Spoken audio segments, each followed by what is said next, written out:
স্ত্রী যার সাথে আমার সম্পর্ক খুবই গভীর, খুবই মজবুত, তার সাথে কেমন আচরণ ছিল। সিরাতে অনেক কথা এসেছে, আমাদের সময় নেই, সংক্ষেপে বলি। স্ত্রীদের তিনি আগে সালাম দিতেন, মসজিদ থেকে ঘরে পৌঁছে দিতেন, ঘরের কাজে সহযোগিতা করতেন, উঠে ওঠার সময় হেল্প করতেন, মাঝে মাঝে স্ত্রীদের পরামর্শও নিতেন। আপনারা এগুলো করেন তো? করেন?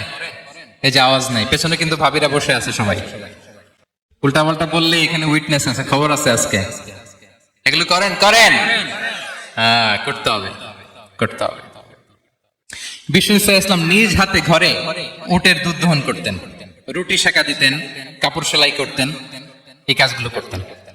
এবং আম্মা জান আয়েশা রাদিয়াল্লাহু তাআলা আনহাকে এত ভালোবাসতেন, তিনি বলেন, আমি গোশত খেয়ে ওটার হাড্ডিটা রেখে দিলে বিশ্বনবী আমার খাওয়া হাড্ডিটা নিয়ে আবার চষতে শুরু করতেন। আমি গ্লাসের যেখান দিয়ে পানি খেতাম, পেয়ালার খুঁজে খুঁজে বিশ্বনবী ওই জায়গায় ঠোঁট লাগিয়ে পানি খেতেন। মাইমুনা রাদিয়াল্লাহু তাআলা আনহা বলেন যে আমি আর বিশ্বনবী এক বালতি থেকে মগ দিয়ে পানি নিয়ে দুজনে গোসল করেছি। আল্লাহু আকবার, কি চমৎকার আচরণ। এবং স্ত্রীদের নিয়ে তিনি সফর করতে বেরোতেন। একবার রাত্রিবেলা বিষ্ণু ইসলাম এবং আম্মা জান আয়েশা রাদিয়াল্লাহু তাআলা আনহা, বিষ্ণু বলেন চলো তো আমরা একটু দৌড় দেই, এক্সারসাইজ হয়ে যাবে।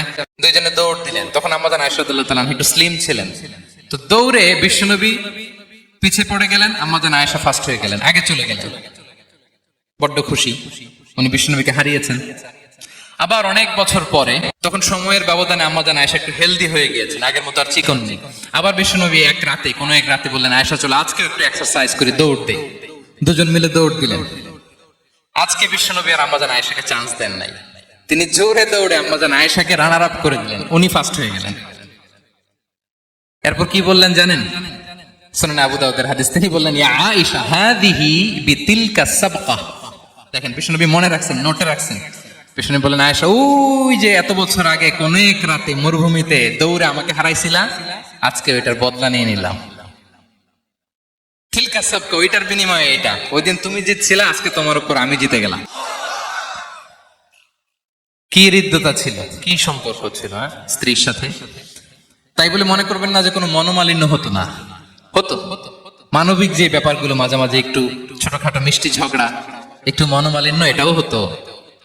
এবং বিশ্বনবী এটাও টের পেতেন। তিনি বলতেন, আয়েশা ইন্নী লা আ'লামু ইযা কুনতি আলাইয়া গাদবা ওয়া ইযা কুনতি আলাইয়া রাদিয়া। আয়েশা, কখন তুমি আমার উপর রেগে থাকো আর কখন খুশি থাকো, সবটাই কিন্তু আমি টের পাই। আম্মা জান আয়েশা অবাক হলেন, কি করে টের পান? বিশ্বনবী বলেন, যখন তুমি আমার উপর খুশি থাকো তখন দোয়ার সময় বলো লা ওয়া রাব্বি মুহাম্মদ, তুমি বলো হে মুহাম্মদের রব আল্লাহ, মদিনার উপর রহম করেন, আমাদেরকে ক্ষমা করেন। হে মুহাম্মদের রব, আমাদের ক্ষমা করেন, এইভাবে দোয়া করো। আর যখন তুমি রেগে থাকো তখন আমার নামটা মুখ দিয়ে নিতে চাও না, তখন তুমি দোয়াতে বলো লা ওয়া রাব্বি ইব্রাহিম, হে ইব্রাহিমের আল্লাহ, হে ইব্রাহিম নবীর খোদা, আমাদের মাফ করো। তখন তুমি আমার নাম নাও না, কৌশলে আমার নামটা বাদ দাও। আম্মা জান আয়েশা বলেন, ইয়া রাসূলুল্লাহ মা আহজুরু ইল্লা ইসমাক। নবী হে, আমি তো আপনার নামটাই শুধু মুখ থেকে বাদ দেই, আমার হৃদয় থেকে তো কখনো আপনারে বাদ দিতে পারি না। এটা ঠিক, তখন রেগে থাকি, আপনার নামটা মুখে নেই না, কিন্তু হৃদয় থেকে তো আপনাকে সরাতে পারি না। সুবহানাল্লাহ। এই ছিল বিষ্ণুর সাথে স্ত্রীদের সম্পর্ক, প্রিয় ভাইরা।